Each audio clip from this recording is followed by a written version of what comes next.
अब हम जान चुके हैं कि ये हम जब ग्लूकोज से स्टार्ट करते हैं, शुरू करते हैं ग्लूकोज से, जो कि 6 कार्बन पर मुश्तमिल एक चेन वाला एक मॉलिक्यूल होता है, और इसको हम ग्लाइकोलाइसिस के नतीजे में दो मॉलिक्यूल्स पायरुविक एसिड या दो पायरुवेट मॉलिक्यूल्स में तब्दील करते हैं। इसका ग्लाइकोलाइसिस का मतलब यही है कि हम ग्लूकोज को तोड़ते हैं, तो इसके नतीजे में हमें दो पायरुवेट मॉलिक्यूल्स हासिल होते हैं, और इनमें से हर एक जो है 3 कार्बन पर मुश्तमिल एक मॉलिक्यूल होता है, या 3 कार्बन वाली चेन पर मुश्तमिल एक मॉलिक्यूल होता है। और जैसा कि हमने पिछली वीडियो में भी देखा था, इसकी स्ट्रक्चर हमने विकिपीडिया पे भी देखी थी पायरुवेट्स की। और ग्लाइकोलाइसिस का मतलब है ग्लूकोज जब लाइस होता है, यानी कि टूटता है, या यहाँ पर हम कहें तो 2 टुकड़ों में टूटता है, तो ये पूरा का पूरा अमल जो है ये ग्लाइकोलाइसिस है। और जरूरी नहीं है कि इसमें हमारे पास ऑक्सीजन मौजूद हो, या ऑक्सीजन की गैर मौजूदगी में भी ये सारा का सारा अमल आगे बढ़ता है। तो इसके नतीजे में हमें क्या हासिल होता है, 2 ATPs हमें हासिल होते हैं नेट। नेट का मतलब क्या है कि इसमें 2 कंज्यूम हुए थे ATPs और 4 ATPs हासिल हुए थे। नतीजतन हम ये कहेंगे कि मजमूई तौर पर हमारे पास आखिर बेस से 2 ATP मॉलिक्यूल्स हासिल होते हैं। और साथ ही साथ इसमें जो चीज हमें हासिल हुई थी वो क्या थी, 2 NADH मॉलिक्यूल्स थे, जो कि NAD प्लस के ऑक्सीडाइज होने के नतीजे में इस ग्लाइकोलाइसिस के दौरान हासिल हुए थे। और अगर आप इसको थोड़ा सा समझने की हम कोशिश करें, तो ये एक मैं सेल का स्ट्रक्चर यहाँ नीचे की तरफ बना रहा हूँ। ये एक सेल है, अगरचे ये अप टू द स्केल नहीं है, हर चीज़ ऐसी नहीं है, लेकिन ये इसका न्यूक्लियस है। ये यूकैरियोटिक सेल है, और जरूरी नहीं है कि यूकैरियोटिक सेल हो, बहरहाल एक मैं यूकैरियोटिक सेल बना रहा हूँ। और इसकी सेल मेम्ब्रेन है, इसका जेनेटिक मटेरियल न्यूक्लियस के अंदर है, और इसमें सेल में, हर सेल में माइटोकॉन्ड्रिया मौजूद होते हैं, और इसके अंदर ये इनर मेम्ब्रेन, आउटर मेम्ब्रेन और इनर मेम्ब्रेन होती है। और माइटोकॉन्ड्रिया की स्ट्रक्चर उमूमन आपने टेक्स्ट बुक्स में कुछ इसी तरीके की बनी हुई देखी गई। और माइटोकॉन्ड्रिया इतना इंटरेस्टिंग है कि मैं चाहूंगा कि इस पर कोई अलग वीडियो बनाऊं, बहरहाल वो बात की बात है। और ये जो सेल के अंदर, ये माइटोकॉन्ड्रिया और न्यूक्लियस के बाहर जितना भी फ्लूइड मौजूद होता है, जो माया मौजूद होता है, उसको खलिया माया, या यूं कहिए कि जिसमें कि ऑर्गेनेल्स वगैरह तैर रहे होते हैं, इसको हम खलिया माया या साइटोप्लाज्म कहते हैं। इस पूरे के पूरे लिक्विड को, ये फ्लूइडिक स्पेस जो है इस खलिए के अंदर जो होती है, इसको हम साइटोप्लाज्म यानी खलिया माया भी कहते हैं। और साइटोप्लाज्म ही वो जगह है जहां पे ग्लाइकोलाइसिस होता है। याद रखिए, ग्लाइकोलाइसिस जो है वो साइटोप्लाज्म के अंदर होता है। और जो शुरू की वीडियो में हमने देखा था कि इसका ग्लाइकोलाइसिस के बाद जो अगला मरहला आता है, अगला मरहला कहलाता है क्रेब्स साइकिल या सिट्रिक एसिड साइकिल। तो ये जो अमल है ये माइटोकॉन्ड्रिया के अंदर वाक़ होता है। और जैसे कि आपको पता होगा, माइटोकॉन्ड्रिया को किसी भी पावर हाउस भी कहा जाता है सेल का, क्योंकि ये बड़े इंपॉर्टेंट होते हैं। और ये इसकी आउटर मेम्ब्रेन बनाई, फिर ये इंटरनल मेम्ब्रेन या आड़ी तिरछी किस्म की जो है ये इसकी इंटरनल मेम्ब्रेन या अंदरूनी झिल्ली भी कहलाती है। ये इस तरह से अजीबोगरीब किस्म की। और इसको मैं लेबल लगा दूं, इसको हम क्रिस्टेई, वाहिद इसका क्रिस्टा है, और जो इसका जमा है वो क्रिस्टेई है। और आउटर मेम्ब्रेन और इसके दरमियान, क्रिस्टाई के दरमियान जो जगह होती है, इसको हम आउटर कंपार्टमेंट कहते हैं, यानी कि बाहर वाला हिस्सा। और अंदर वाला हिस्सा जो है उसको हम मैट्रिक्स कहते हैं। ये है मैट्रिक्स। अब ये जो पायरुवेट्स हैं जो कि हमें इस ग्लाइकोलाइसिस से हासिल हुए हैं, ये अभी क्रेब्स साइकिल में दाखिल होने के लिए तैयार नहीं है। याद रखिए, ये अभी इनको तैयार करना है क्रेब्स साइकिल में दाखिल होने के लिए। तो अब यहां पर मैं एक पायरुविक एसिड या एक पायरुवेट मॉलिक्यूल लूंगा, और क्योंकि ये यही अमल दोनों पायरुवेट्स के साथ होगा, लिहाजा एक मरतबा का अमल समझ लेने से हम दूसरे का भी अमल समझ लेंगे। तो ये क्रेब्स साइकिल में दाखिल होने से पहले पायरुवेट ऑक्सीडेशन के नाम से एक अमल होता है, पायरुवेट ऑक्सीडेशन। और जैसे कि हमने कहा था कि पायरुविक एसिड जब 3 कार्बन वाले एक मॉलिक्यूल होता है, तो इस पायरुवेट ऑक्सीडेशन के दौरान ये टूटता है, एक कार्बन अलग होता है, और ये 2 कार्बन वाला एक मॉलिक्यूल बन जाता है। और इसको हम एसिटल को ए यानी कि एसिटल को एंजाइम ए कहते हैं। और ये नाम बड़ा अजीब व गरीब है, लेकिन बार लेके एक एंजाइम है। और एंजाइम आपको पता है कि किसी भी मॉलिक्यूलर रिएक्शन में उसका काम करते हैं कैटलिस्ट का। तो ये जो NADH है, NAD प्लस है, इसी के दौरान पायरुवेट ऑक्सीडेशन के दौरान एक NADH में तब्दील होता है। यानी कि एसिटिल कोए बनने के साथ साथ जो है ये NADH भी बनता है। अब आमतौर पर किताबों में पायरोवेट ऑक्सीडेशन वाला हिस्सा जो है इसको भी क्रेब्स साइकिल में शामिल कर लिया जाता है, लेकिन दर हकीकत ये तैयारी है और एसिटिल कोए जो है अब ये तैयार है क्रेब्स साइकिल में दाखिल होने के लिए या क्रेब्स साइकिल में हिस्सा लेने के लिए। और अब ये देखिए, इसको हम साइकिल क्यों कहते हैं, अब आपको अंदाजा होगा कि ये चीज साइकिल या चक्कर क्यों कहलाती है। तो आपको पता है कि जो कैटलिस्ट होते हैं वो काम की चीजों को साथ लाते हैं, उनको मिलाते हैं, रिएक्शन जो कि बज़ाहिर नामुमकिन नजर आता है उसको मुमकिन बनाते हैं। तो यहां पर हमारे पास ऑक्सैलो एसिटिक एसिड मौजूद होता है। ये बड़ा आपको फैंसी वर्ड लग रहा होगा। ये एक और ऑर्गेनिक एसिड है जो कि 4 कार्बन वाली सेंट्रल चेन पर मुश्तमिल होता है। अब इस रिएक्शन के दौरान ऑक्सिलो एसिटिक एसिड और एसिटिल कोए आपस में मिलते हैं, एंजाइम की मौजूदगी में सारा का सारा रिएक्शन कैटलाइज होता है। याद रखिए, हम जिस क्रेब्स साइकिल में हर चीज जो है वो कैटलिस्ट की मौजूदगी में होती है। अब इसके नतीजे में हमारे पास जो चीज बनती है वो कहलाती है सिट्रिक एसिड या सिट्रेट। ये वही है जो लेमनेड में या ऑरेंज जूस में होता है। और सिट्रिक एसिड भी 6 कार्बन वाली चेन होती है, लेकिन ये ग्लूकोज से बिल्कुल मुख्तलिफ होती है। याद रखिए, यहां हमारे पास ये 4 और 2 ये आके मिले और इन्होंने सिट्रिक एसिड का एक मॉलिक्यूल बना दिया। और फिर सिट्रिक एसिड कई मराइल से गुजरते हुए ऑक्सीडाइज होता है। कोई एक मरहला नहीं होता बल्कि कई मराइल से गुजरता हुआ ऑक्सीडाइज होता है और एक बार फिर ऑक्सैलो एसिटिक एसिड में टूट जाता है और इससे 2 कार्बन के जो एटम्स हैं वो अलग हो जाते हैं। 2 कार्बन एटम अलग हो जाते हैं जो कि कार्बन डाइऑक्साइड की शक्ल में खारिज होते हैं। तो यहां पर हमारे पास पायरुविक ऑक्सीडेशन के दौरान कार्बन डाइऑक्साइड हमारे पास खारिज हुई थी और ये 2 कार्बन 2 के नतीजे में, और यहां पर हमारे पास भी 2 कार्बन डाइऑक्साइड मॉलिक्यूल्स खारिज होते हैं और ये टोटल मिला के टोटल 6 मॉलिक्यूल्स कार्बन डाइऑक्साइड के होते हैं जो कि हम सांस के जरिए जिन्हें हम बाहर निकाल देते हैं।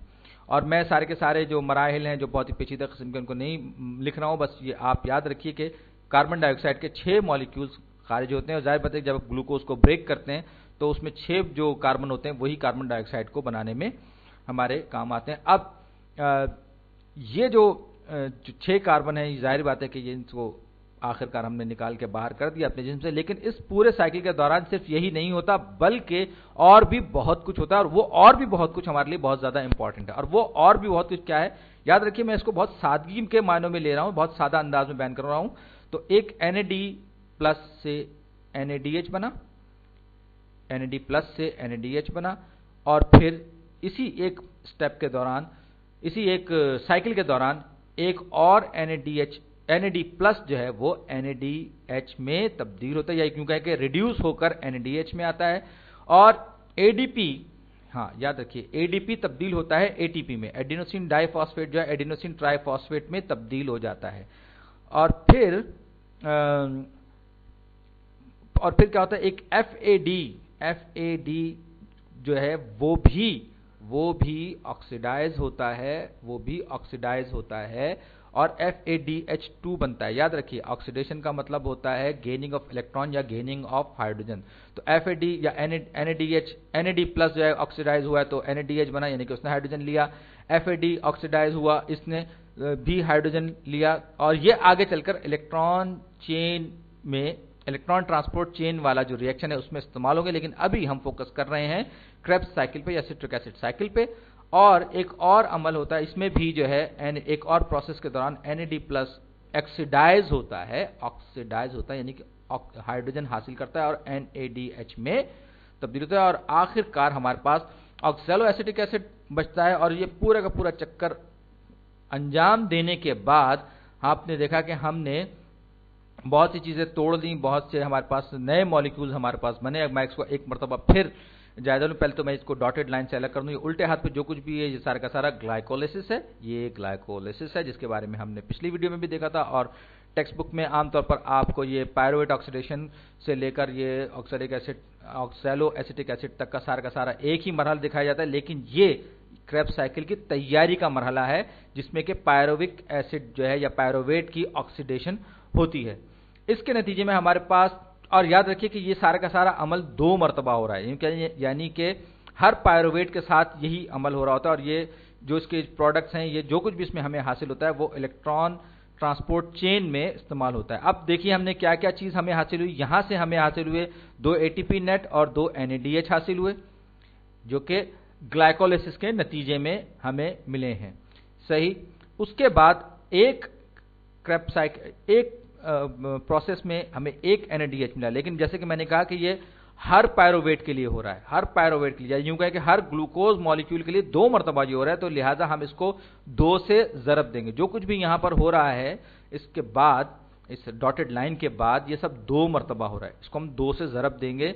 इसका मतलब क्या हुआ? इसका मतलब यह हो कि हर ग्लूकोज मॉलिक्यूल के नतीजे में, रिएक्शन के नतीजे में 2 NADH हासिल होंगे, यानी कि इसको मैं लिख रहा हूं 1 NADH इंटू 2, 2 NADH मॉलिक्यूल्स हमें हासिल हुए। अब हम अगर आते हैं क्रेब्स साइकिल की तरफ, तो क्रेब्स साइकिल में हमें और क्या मिला? यहां पर हमें मिला एक NADH, ये दूसरा, और ये रहा हमारे पास तीसरा NADH। तो ये 3 NADH हासिल हुए, लेकिन ऐसे एक अमल नहीं है, 2 हैं।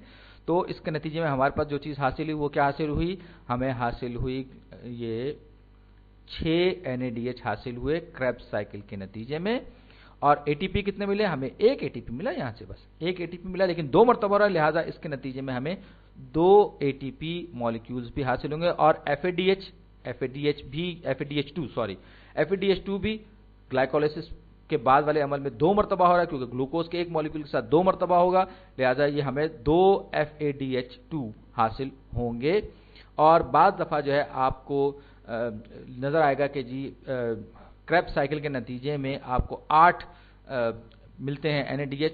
वो बात इसलिए सही कही जा सकती है कि उसमें क्रेब्स साइकिल की तैयारी का मरहला भी साथ में मर्ज कर देते हैं क्रेब्स साइकिल के, लेकिन यहाँ पर हमने उसकी तैयारी के मरहले को अलग किया। तो टोटल हमारे पास कितने हो गए? प्रिपरेटरी स्टेज से हमारे पास ग्लाइकोलाइसिस से 2 NADH मिले, 2 NADH हमें मिले प्रिपरेटरी स्टेज से, और 6 NADH हमें मिले इससे क्रेब्स साइकिल से। तो ये 2, ये और ATP हमें कितने मिले? तो हमारे पास जो 4 ATP आए वो आए 2 ग्लाइकोलाइसिस से और 2 आए हमारे पास क्रेब्स साइकिल से। जबकि NADH की अगर हम बात करें, टोटल 10 NADH मॉलिक्यूल्स मिले, 2 ग्लाइकोलाइसिस से, 2 प्रिपरेटरी स्टेज से और 6 इससे, और 2 FADH2 हमें हासिल हुए।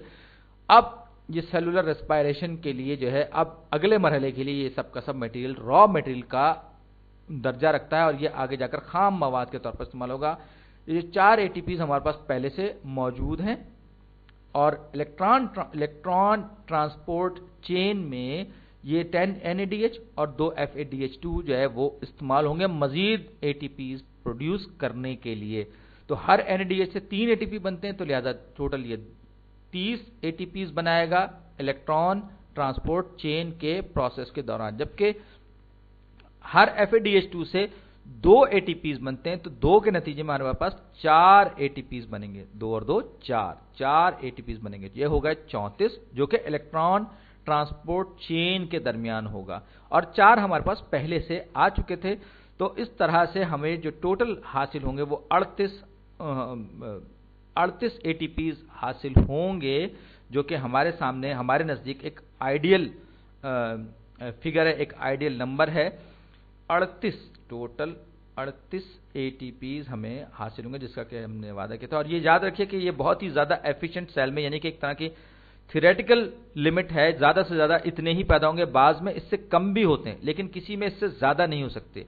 तो और यही नंबर बड़ा इंपॉर्टेंट है, क्योंकि बायोलॉजी के अक्सर जो टेस्ट होते हैं उनमें ये चीज़ भी पूछी जाती है। अब अभी तक हमने जो बात की वो कार्बोहाइड्रेट की कैटाबोलिज्म की बात की, यानी कि इसमें हमने ग्लूकोज को तोड़ा, जो कि ग्लूकोज बजाते खुद एक कार्बोहाइड्रेट है। लेकिन सेलुलर रेस्पिरेशन के दौरान सिर्फ यही नहीं हो रहा था, बल्कि और बहुत सारी चीज़ें भी टूट रही होती हैं, जिनमें प्रोटीन कैटाबोलाइज हो रहे हैं, टूट रहे होते हैं, फैट्स कैटाबोलाइज हो रहे होते हैं, और अगर आपके जिस्म में फैट्स मौजूद हैं तो वो भी ब्रेक होते हैं, वो भी एनर्जी प्रोड्यूस करते हैं लीवर में या किसी और जगह पर, उनसे भी ATPs पैदा होते हैं। प्रोटीन्स जो है उनसे एंजाइम्स भी पैदा होते हैं, और दूसरे कार्बोहाइड्रेट्स प्रोड्यूस होते हैं, और ग्लूकोज लीवर में जो ये कन्वर्ट होते हैं, फैट्स जो हैं ये ग्लूकोज में कन्वर्ट होते हैं। और ये जो सारी के सारे जो प्रोटीन और फैट्स हैं, ये भी दरअसल इवेंचुअली आखिरकार प्रोटीन जो है एसिटिल कोए में कन्वर्ट होते हैं और फिर ये फैट्स जो हैं वो ग्लूकोज में कन्वर्ट होते हैं, और फिर जो पूरा का पूरा अमल है सेलुलर रेस्पिरेशन का, उसमें ये तब्दील होने के बाद इसी हालत में इस्तेमाल नहीं होते, बल्कि ये अपनी हालत तब्दील करने के बाद क्रेब्स साइकिल और सेलुलर रेस्पिरेशन के जो दूसरे स्टेप्स हैं उनमें इस्तेमाल होते हैं। तो कार्बोहाइड्रेट्स, शुगर्स, प्रोटीन्स और फैट्स, यही सब चीज़ें हैं जिनके मदद से हम सेलुलर रेस्पिरेशन को जारी रखते हैं। अब मेरा ख्याल ये है कि अब मैं आपको वो खतरनाक और खौफनाक डायग्राम दिखाऊं जो कि आपको टेक्स्ट बुक में, बायोलॉजी टेक्स्ट बुक में दिखाई जाती है, और ये मैंने विकिपीडिया से ली है, ये पूरी की पूरी डायग्राम, और ये है सेलुलर रेस्पिरेशन। और इसमें आप देख सकते हैं कि यहाँ पर सिट्रिक एसिड साइकिल भी दिया हुआ है, जो हम क्रेब्स साइकिल भी कहते हैं। तो अब आप गौर कीजिए, तो यहाँ पर ग्लाइकोलाइसिस के नतीजे में हमारे पास पायरुवेट आ चुका है, और ये इसका मॉलिक्यूलर स्ट्रक्चर भी इन्होंने साथ ही साथ दिखा दिया। पायरुवेट ऑक्सीडेशन के नतीजे में एसिटिल कोए बन रहा है, और ये पूरा का पूरा जो है ये क्रेब्स साइकिल प्रिपरेशन का मरहला है, याद रखिए। इसी दौरान जो है NAD प्लस जो है NADH में तब्दील हो रहा है, और एसिटिल कोए जो है वो ऑक्सिलो एसीटेट के साथ अमल करके एक दूसरे के साथ रिएक्ट करके सिट्रिक एसिड या सिट्रेट बना रहा है, ये रहा इसका मॉलिक्यूल, और फिर सिट्रिक एसिड ऑक्सीडाइज होता है क्रेब्स साइकिल के जरिए, क्रेब्स साइकिल पे इन सारे के सारे मराहिल में, और इसको फैसिलिटेट करते हैं, इसमें तक़वियत पहुंचाते हैं जितने भी एंजाइम्स होते हैं। और ये NAD प्लस जो है ये NADH में ऑक्सीडाइज होता है, फिर ये एक और ऑक्सीडेशन का मरहला है, NAD प्लस जो है वो NADH में, फिर ये एक और NAD प्लस NADH में, और ये NADH तो आ गए क्रेब्स साइकिल में। और जैसा कि मैंने आपसे कहा था, यहाँ पे आपको कुछ और चीजें जैसे GDP और GTP। तो GTP दरअसल गुआनिन ट्राइफॉस्फेट है, और ये एक और तरह की प्यूरिन है जो कि एनर्जी प्रोड्यूस करने में या ATP बनाने में काम आती है। तो ये जो GDP और GTP है ये असल में ATP बनाने के लिए इस्तेमाल होता है। और ये QH, मैं इसकी तफसीलात में नहीं जाऊंगा, ये जो QH मॉलिक्यूल आपको यहाँ पर ये छोटा सा चुन्ना सा नजर आ रहा है, ये FADH2 ये रिड्यूस होता है और FADH2 में तब्दील होता है या बनाने में काम आता है। तो इस तरह से ये सारी की सारी जो मशीनरी है ये पायरुवेट से हमने स्टार्ट किया था, और फिर ये सारा का सारा अमल याद रखिए 2 मरतबा हुआ है, क्योंकि ग्लूकोज के लिए तो 1 मरतबा, लेकिन ग्लूकोज टूट के 2 मॉलिक्यूल्स में कन्वर्ट हुआ, ATP बने, FADH2 बने, NADH बने, और ये पूरा का पूरा वही अमल है जो कि मैंने ऊपर आपके सामने